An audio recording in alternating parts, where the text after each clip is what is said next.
Welcome to Home Dad Chat, brought to you by the National At-Home Dad Network. My name is Brock, My name is Danny. and we are here to talk about life as stay-at-home dads. So sit back, relax, and enjoy the show.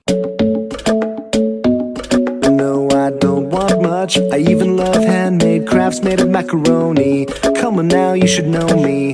Times I might eat too much. No worry about my weight, got the dad bod rocking on me. Sketches on my feet, cargo shorts look good on me. I'm a dad, that's what I do. Hey, everybody, welcome back to another edition of Home Dad Chat. Man, I tell you, it's been an exciting week of announcements and such. And so we're going to talk a little bit about that tonight, and we'll see where it goes from there. But we definitely wanted to talk about all the fun announcements that have been going out for HomeDadCon. And I know Danny is just excited to talk about it as well. Right, Danny? Yeah, you get it. You know, it's really funny because I always want to look at the podcast and see what we can offer the dads and try to, like find subjects that they'll be interested in, things that they want to know about, the tips, tricks, all that kind of stuff. And yet the last couple of weeks I've been like, whoa, we got to talk about these, so-and-so's coming to do such and such. And I don't want to spoil anything for tonight, but I do want to, but I'm not going to spoil anything for tonight. Because I really love seeing everything that we've got coming. I mean, every year it's that way for me. It's not like it's, this year only, but this year is a big one, and we've got a lot of really cool stuff coming in for I feel like a wide range of dads.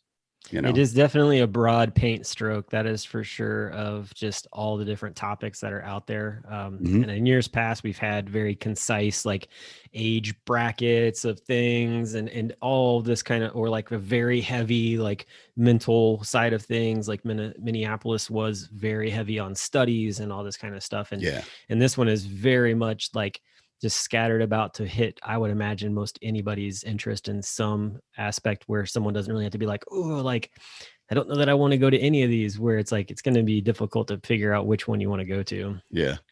What you're going to sacrifice. Yeah. And, we were talking before we got on recording here, like the one right off the bat that, got announced on Monday was Kimmy Wolf coming back. And she was a part of DadCon at Home when we did it online last year. And she was amazing. Just from what I heard, like, I don't have a teenage daughter, and that's one of the things that she presented on. But from what I heard of the guys that went to it, they said that it was very, just a very amazing perspective on things, and helped them to understand how to better communicate with their daughters. Yeah. And I love that she had that information out for us too, because now I don't feel any real disconnect, or haven't ever felt disconnect from my daughter. But she's only 6. Where is she going to be in 10 years? We don't know. But the thought of being able to look at her and not be so distant from her, to be, I'm here. Let's talk. You talk to your mom, you talk, but that they know they have someone to talk to.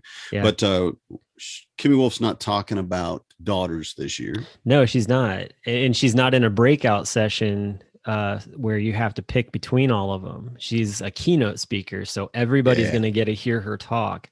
And so she's coming in, ready to go, talking about technology and adolescence and what to know and what to say. And honestly, like, she's going to hit some very heavy stuff in the fashion of just like, what does it look like to maneuver about social media, and how they're, taking it in, how they're putting it out, whatever that is, and just how to maneuver through that. And honestly, I think anybody, it doesn't even have to be you don't have to be a dad that has an adolescent, like, because they've all been involved in it this past year, whether you like it or not. Yes.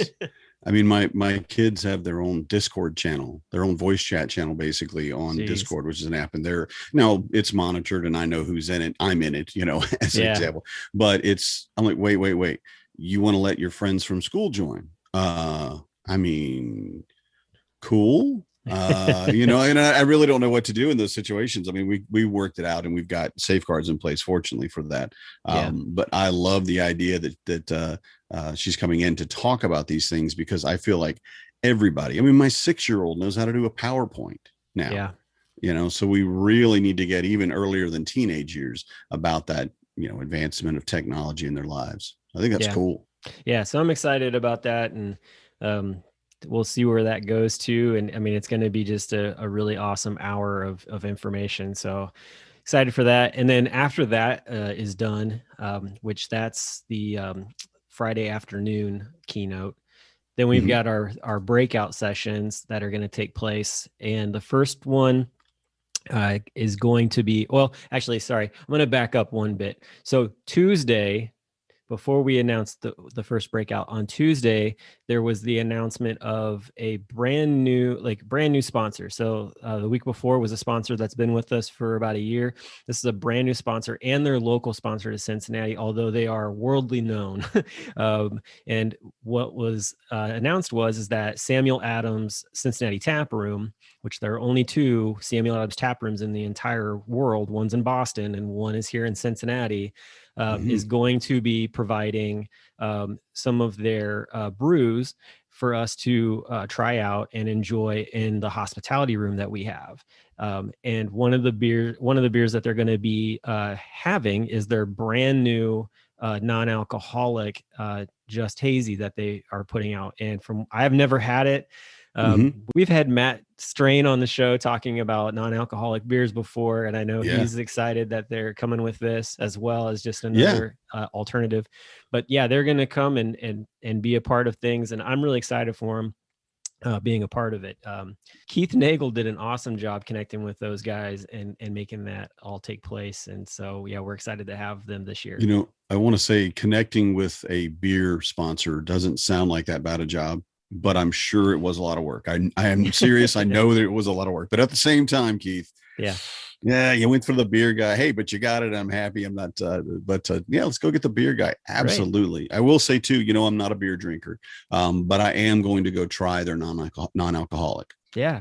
Because it's been such a big thing lately. Like you said, after having talked to Matt about it, and with Athletic Brewery and so many non-alcoholic beers that are, I think, finally drinkable. So I want to see what Sam Adams has come up with. Definitely. Yeah, me too. And so it's kind of funny too. People might be like, why do Sam Adams has a tap room in Cincinnati and one in Boston? Like what's the connection there? So a little bit of history. Jim Cook, the one of the founders of Samuel Adams, he is originally from Cincinnati.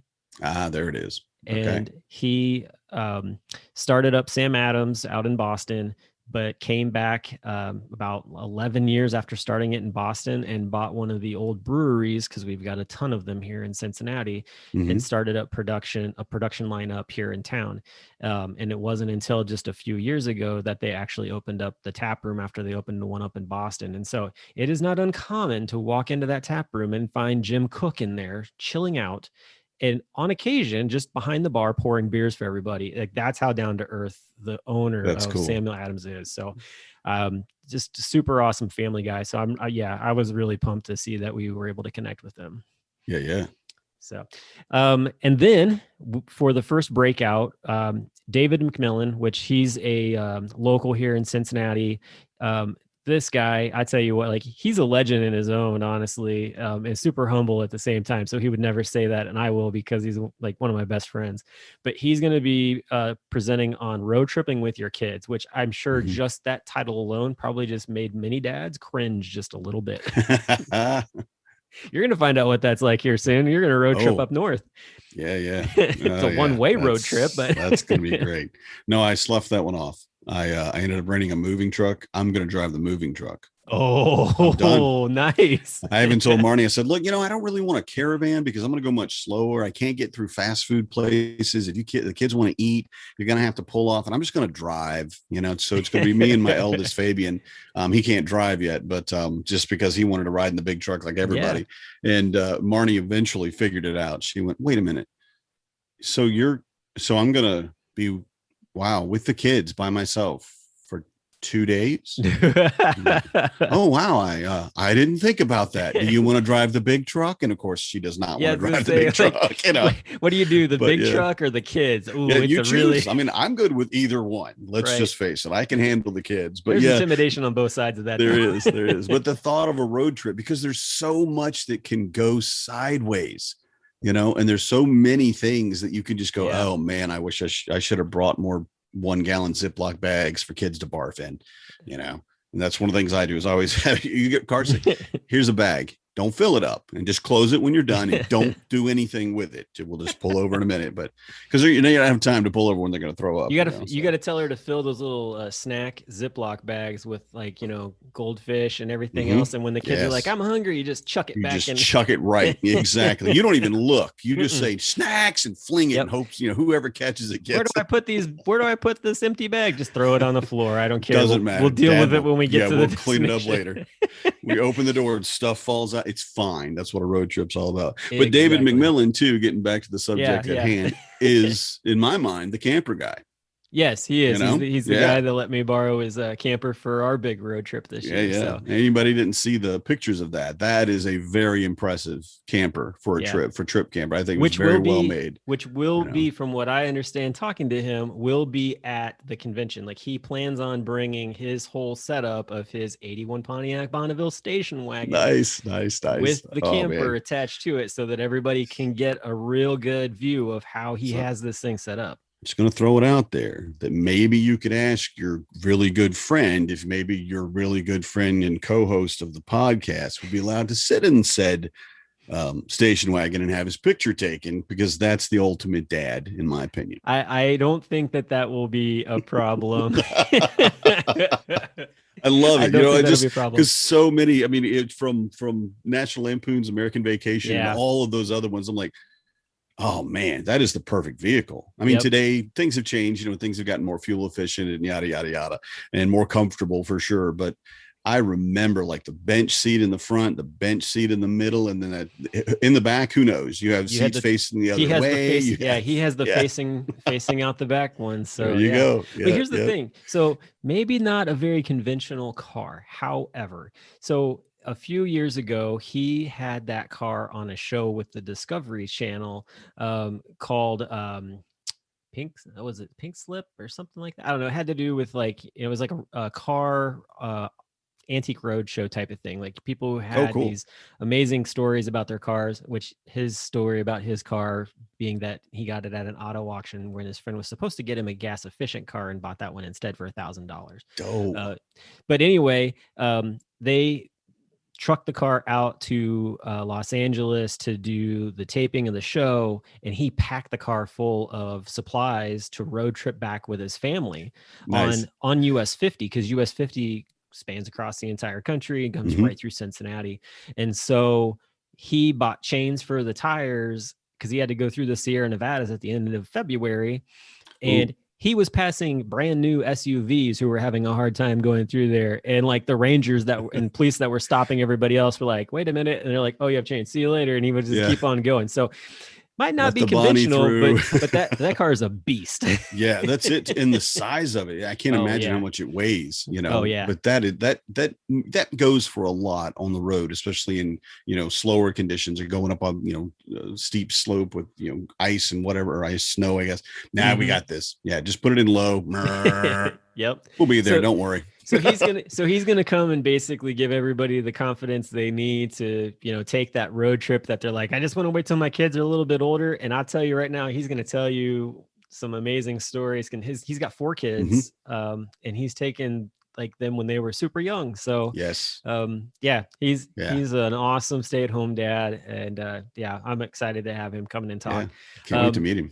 And then also too, and this is another really good breakout session. We've got Emma Schmidt coming to talk about, and she's like the #1 sex therapist in Cincinnati. She's a friend of ours, my wife and I's, but she's going to be talking about your sexual health and relationships. And she's just going to be answering questions, and it's going to be a panel. I'm going to be moderating it actually.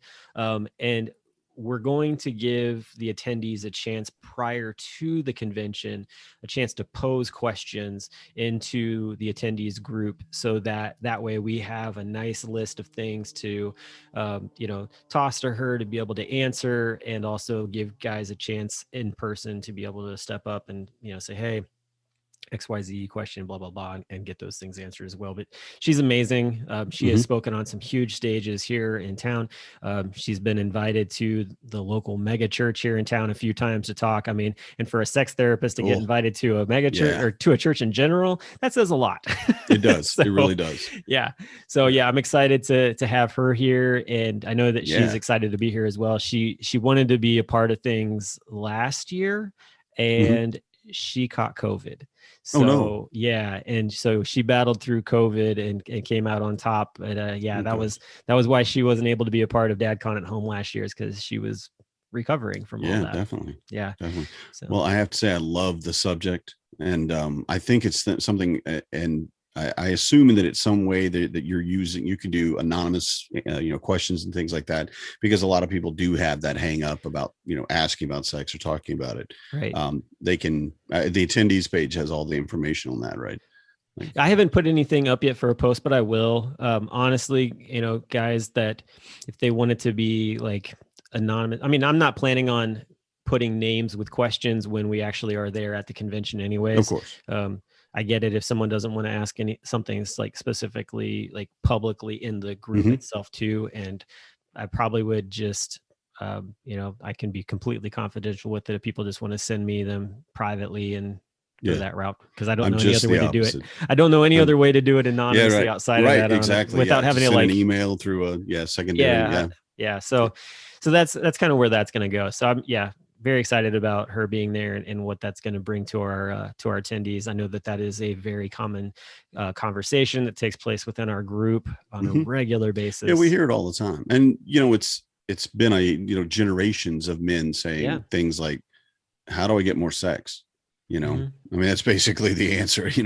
What is it? What do I do for this? And more about your relationship health has been very important. I think men are starting to figure that out over the last maybe 15, 20 years at most, but where they're able to stand up in front of a group of other men and say, my wife doesn't want to have sex with me. What do I do? Yep. And that's maybe a lot for a lot of people. I could do it, if that was a question I had. I don't have I'm an open book, not a, I don't think anybody, honestly, no one needs to even put that question in the thing, because that's already up there on the top of the list of one of the very first questions. Nobody needs to ask that question, honestly, because that's been said so many times in so many stay-at-home dad groups that no one needs to even be like, I have to be the one to say this. No, I'll be the one up there at the mic. I will address that question right off the bat, because I think Emma will come in with some really great knowledge on that. Personally, one of my favorites is what my wife told me when I was talking to her about that. And it was like, it's all about the mental side of things. Like, you need to come at me from a cerebral point of things and come up with those ways that, you do things that make my brain start spinning and get those emotions going, kind of deal. So but that's just my little that was my little throw out there. Do you want mine? Yeah, do it, man. What is it? All right. So reasonably speaking, men have basically one erogenous zone, right? And there may be other things, but really that's it. The main one. Yeah. So women have two, and you'll never guess what they are. So I'm just going to go ahead and tell you. One is her mind, just like you just said. And two is her entire body. Yep. And what I mean by that is there's really any type of contact that you have with your spouse, with your lover, let's say, with your SO, whatever, that contact is building that intimacy, building into, in my opinion, them wanting to have more intimacy with you. Yep. So, putting your hand on her back, like when you're walking, or holding her hand. Yeah, that's all very important. And I think a lot of men have looked at it like, okay, so what do? I touch this and this. No, I mean, sure, but can we just do more? And like you said, engage her mentally, think about the things you did when you were dating. That was those were the things that shot her hair up on the back of her neck, because she was like, ooh, those are the things that we forget to keep doing when we get married. Yeah, so, definitely. All right. So excited for that one. And then the last announcement for the week, we've got Dr. Robert Frank, which most people probably don't know his name. Now I guarantee when I get done with this, you will know who he is.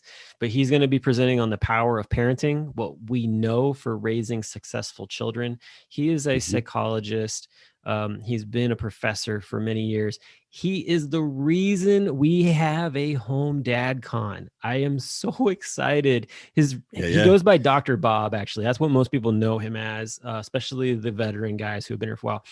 But he's an older gentleman, and we got the chance to reach out to him because we had talked to Peter, and and got that all going. And so when we reached out to him and said, hey, we've got this 25th, anniversary for HomeDadCon, would you want to come and talk? And he was like, yeah, I would love to. Awesome. And I'm like, dude, you're like the godfather of this whole thing. You've got to be there. So so he's coming. OG. Yeah. So I'm excited. I mean, like he's not a stay-at-home dad, but he is this amazing, he is a dad. And he's got this amazing perspective on fatherhood. And I'm just excited that he accepted our invitation to come speak this year. Me too. And especially being a psychologist. So you get a bit of that looking into why kids do what they do. Yeah. And for me, that's always been very enlightening to look at my kid and go, oh, that's why you're pitching a fit, And even as like an infant, there are mainly like 3 or 4 reasons why the baby is crying. Usually, it's they're hungry or they're, wet or, have a messy diaper or they're sleepy. I mean, there's just these little tiny things. And as they grow, it becomes, a multifaceted thing, but understanding, well, this is what my kid wants or needs. Oh, okay. Their brain is saying, I need to be pushing against you because I'm 2 or whatever. And that psychology of it, I'm really looking forward to hearing, especially when the title, The Power of Parenting. Yeah. Yeah. I like it. Well, I like too, he's the first, I don't know the specifics, but from what I understand, he's one of the first, like, professors or people to like study stay-at-home dads, like from back in like the 90s. I mean, wow, nobody was doing that. Like that was how it all got started. He was like, hey, I want to talk to these guys like firsthand, bring them all to Chicago, and like let's have a couple of days where we just kind of like ask them questions and get their feedback on things. And that's what HomeDadCon was. It was just a place to do that. And so it went from that to 10 years of them meeting and turning it into what it is now. And I think that we're going to get some really amazing connections with him on that. So yeah, definitely. So excited for that. And that's kind of where the week ended. And then we kind of wanted to leave this last part in there, the last thing. So the last thing, and I'll start out on a funny side of this before we get into it being really serious. So it was Sunday night, and we had a meeting with the board of directors about the COVID vaccine policy that we were going to put out. And at the end of the meeting, like it went well. It was like under an hour for us to like kind of talk things through, which we'd been using Slack to have our conversations. But anyway, I had JHG and Keith on the phone, on the Zoom call with me. And I was like, hey guys, like, I'll stay on your saying, I'm going to talk to you for a few things. We were talking about some other things. And I was asking him, like, how do I set this up so that I can email out this announcement, but I want to make sure that it looks right and all these other things. And it's really weird to do on Eventbrite. So Keith gets on there. He's like, oh, it's like this. And he goes in, copy and paste, throws it up there, goes through and like sets it up to where it's going to go. And he missed clicking a button that just said send to specific attendees. And it's always set on send to all attendees. And he had copy and pasted in there and he clicks it and he goes, oh, shoot. And I was like, what do you mean, oh, shoot? And he was like, I think I just sent that to everyone. And I was like, what? And he's like, yeah, I'm pretty sure I did. And he's looking at it and he's like, oh, maybe I can get it back. I'm like, you're not getting it back. It's an email. This is not Gmail. This is Eventbrite. It's out there. A freaking DOS system. Like it's horrible for sending emails on. But he was DOS, like, yep. Lol. He's like, but I'm pretty sure that I'm pretty sure that went out. And I looked at it, I was like, yep, that definitely went out to all 95 attendees that are on there. So that's how that accidentally went out at 11:30 at night. It was supposed to go out the next morning. But So that was kind of the funny side to like getting it out there. Are we ready to send this? I sure hope so, because I just did. Well, it looks all right. I think we're good. Okay. So anyway, yeah, then I went to bed with all kinds of anxiety for the night. I did not sleep well. So anyway, that's the funny portion of it. So basically what went out was a letter that we spent a good portion of a week getting the right language, making sure that we were, in the right place to say what we needed to say before we actually sent this out, because it was going to very possibly affect a large number of people, possibly with just the fact that it's a divided conversation.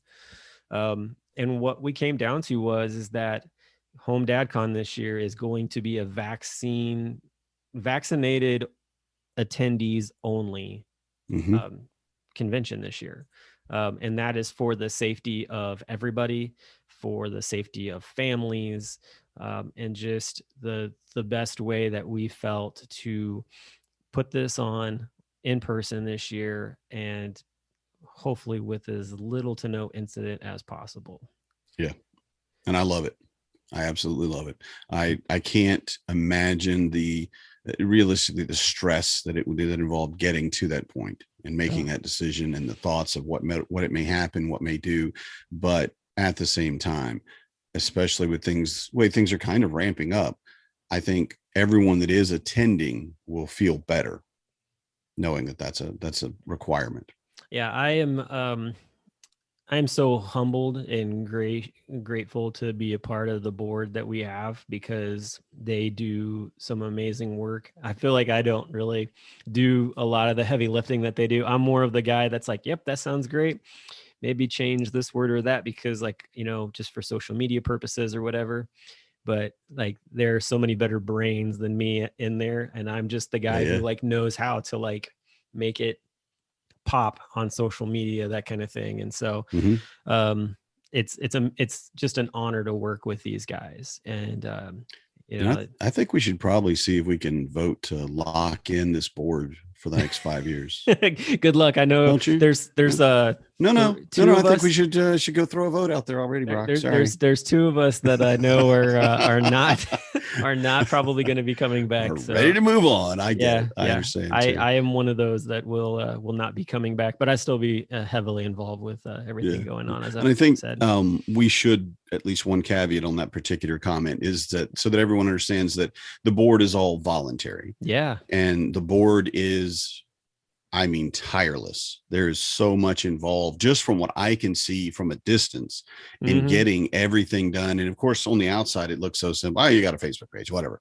But there is just so much more involved, just with putting graphics to the words is a huge thing. Making sure that we're remembering things and remembering people and trying to keep the records straight of, this, like the OGs and things like that. We're really trying to build a community. It's way harder than what it looks like. Yeah. And I want to point that out, that it is all voluntary. It's just all other at-home dads that are just literally cutting time out of their day, or putting it on to the end of their day. It's like, well, I usually go to bed at 11, but I've got another hour's worth of, whatever stuff. And I really applaud all of the board members and appreciate that y'all do it. Yeah, definitely. Sincerely. Thank you. Yeah. These guys, their kids are running around while they're building Google document forms and stuff for things to be done. And that's the other part to this too, is that there'll be a Google Doc that's going to come out here very soon, that will be emailed out, where it'll give you the ability to basically show us verification that you're vaccinated. And we'll give you the ability to actually upload your vaccination card for us to be able to see. And then when you show up, we'll have that form printed out, and you will sign at the bottom of it, stating and verifying that in the past 48 hours, you've had no symptoms for COVID. So that way we've got that much more just of a all right, we've done our due diligence in this. Yeah. And that's really the only thing that we can do in that. So, so that's kind of that. That's really where that came down to. It was just, it took a lot of work. And it caused a lot of other things to take place. Like, I mean, like you said, you talk about the volunteering side. I mean, you got guys calling up or emailing establishments, making sure that things are set in place after, you know, like the Kentucky governor came out and said what he was saying about masks and the vaccine and stuff. And, you know, so we're talking with them, we're talking with the hotels and just all these different entities. There's so many moving parts to it. And yeah, I mean, but at the same time, like, honestly, in a lot of ways, like, as stressful and hectic as it would be, I'm glad that we're the ones that are doing it. And we're excited to be able to put this on this year and have everybody there and feel confident. Like the responses that we got, I don't know if you saw a lot of those, but I mean, I was really happy with the responses that have come out in the past 2 days. Yeah. And just the understanding that this is what we do as primary caretakers. We take care of everybody around us. That's what we do. You know, I'm the guy with the backpack that's got the little Ziploc bag of, you know, Band-Aids and, you know, aspirin or not aspirin, ibuprofen or cough drops or whatever it is. I've got all those things and I take care of the people around me. That's what I do. You know, and if you go into any situation, I think as the primary caretaker, and at-home dad definitely fills that role, then you're going to look at the people around you and want to take care of them. And that comes down to getting vaccinated and wearing a mask. You know, it's just common sense, I feel, although it's not everyone's opinion. And that's all I want to say. True. It is not everyone's opinion. Like I said, it is a very divided field. You've got extremes on both sides. Doesn't really seem like, I mean, there's really not a place for gray in it at all. It is a truly black and white issue. And so who knows, like, honestly, people are going to have to make their own choices and everything else. I got to go. Oh, okay. My kid's throwing up. Oh, crap. And so if you want to put an ending on it, I don't want to, I'm sorry, but nope, you're fine. Go. I got Marnie's in a little bit of trouble. So yeah, do it, man. Good night, everybody. Sorry, man. I'll talk to you later. Sorry. Sounds good. You're fine. Don't apologize. All right. So that's basically everything that we had for tonight's show. We just wanted to give you all an opportunity to hear what's coming up next week. Next week, we're going to talk about school starting back up. I know for some of you, school has already begun, but we want to talk about what does that first day of school look like for you? What did it look like for me and Danny, especially when our kids first started school? My daughter is starting up kindergarten this year. And so it's going to be interesting because I don't know what emotions I'm going to have compared to when my son went to kindergarten 4 years ago. So we'll be talking about that and just seeing where that goes. But we appreciate everybody listening to the show, and we'll talk to y'all next week. Have a good one. I'm a dad, that's what I do.